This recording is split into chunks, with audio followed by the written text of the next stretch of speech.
watches this. My name is Zakia Cooper, and I am a 23-year-old Christian conservative from Chicago.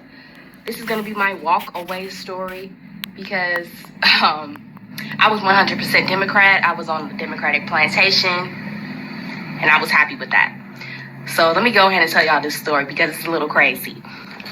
So in 2021, I moved into my first apartment.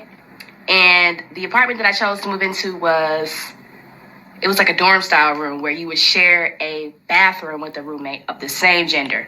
That's what my lease said, and I was okay with that because I really wanted to move out. And so I move out, and I don't have a roommate initially, right?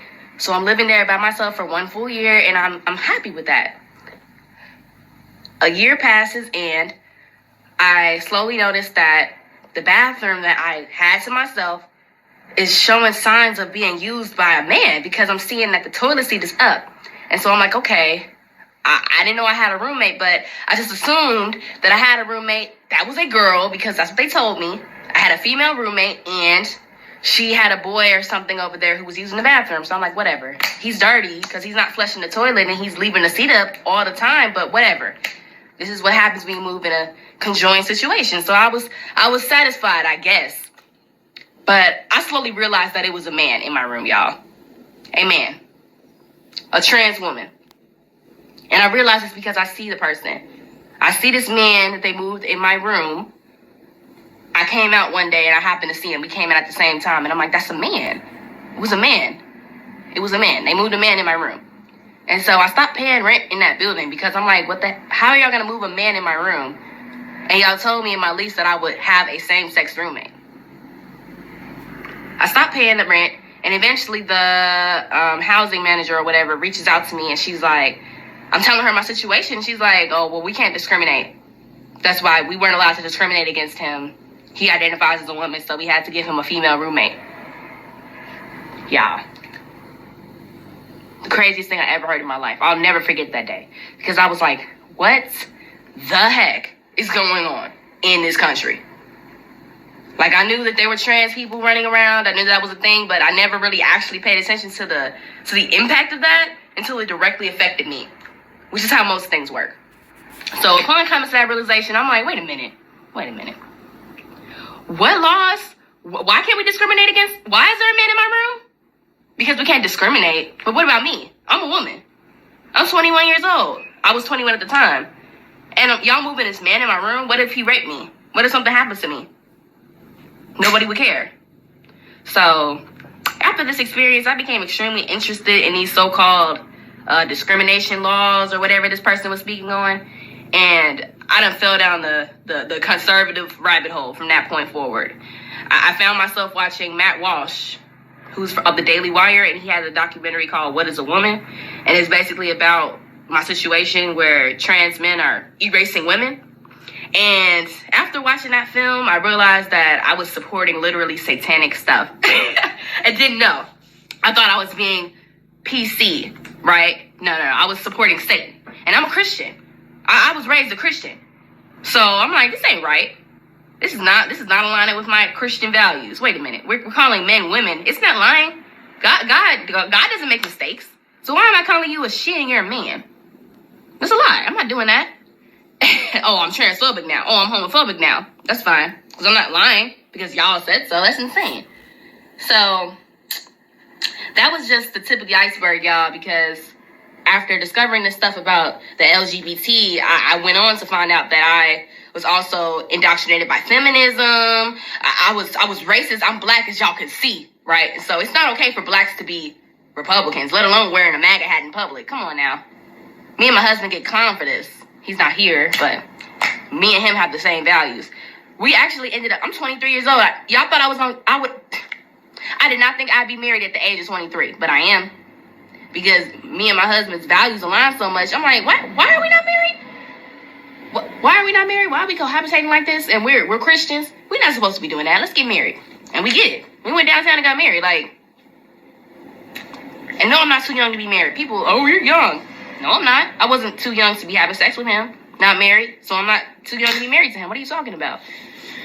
It's insanity, y'all. I was racist, y'all. I was content with being racist because when I was in high school, my liberal high school I went to, they taught me that black people couldn't be racist. We could only be prejudiced, which is some BS. So I was okay with being racist towards other people because they told me that I wasn't being racist. That's insane. That's an insane lie. Y'all have been censored so much. When I came out as a Republican publicly on my platform, because I'm an influencer on both TikTok and Instagram. I also have a YouTube page. And the initial purpose of my platform was to uplift people with natural hair. Because as y'all can see, this is my real hair. These are locks. And, you know, in my community, most women don't like their natural hair. So that's something I've always noticed. And so that's what my platform was initially focused on, you know, engaging with people, telling them that their hair is beautiful. God didn't make a mistake with your hair. You were born with natural kinky hair. You need to learn to love it. Don't give your baby a perm. That's insane. That's so late. And I slowly realized that there are deeper issues in our community. Yes, the hair is also an issue, and I'm always going to talk about it, but black people are racist. And I realized this because this is how I made my social transition, right? Because I was like a conservative to myself. Only me and my husband were talking about it. We didn't have any MAGA hats or anything, but we were definitely conservative based. So I posted a video on my TikTok at the beginning of the summer. And it was about, because there's a whole conflict in the black community, if you're not aware, where it's considered cultural appropriation for a non-black person to wear like box braids or dreadlocks like mine, or basically any other black hairstyle. If a white person wears it, then they're gonna get bullied and attacked.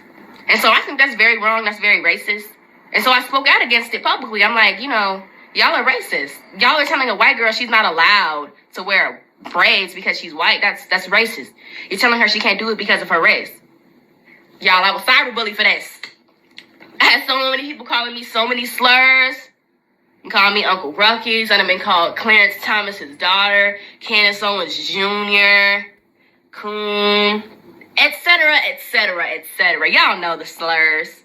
So that's when I realized I was right. I'm on the right side of history because I'm like, y'all are cuckoo. Absolutely cuckoo, racist, and I'm not for it. I don't support that. So I'm extremely happy that I escaped the Democratic plantation, the socialist, communist, Democratic plantation that I was trapped on. Because when I started voting at the age of 18, I asked my parents what to vote for. They told me Democrat, and so I voted Democrat because they told me to. Little did I know, I was literally voting for communism. So yes, guys, I'm so blessed that at the age of 23, I've come to this conclusion that I'm not out here supporting demonic things like the LGBT and abortion. I'm no longer a feminist. I respect my husband. I submit to him. And I'm content with that place. I cannot wait for us to be fruitful and multiply because that's my purpose on this earth. And I'm so happy that I found this platform because I'm eating all y'all stories up. Oh yeah, I'm finna make a banger with this.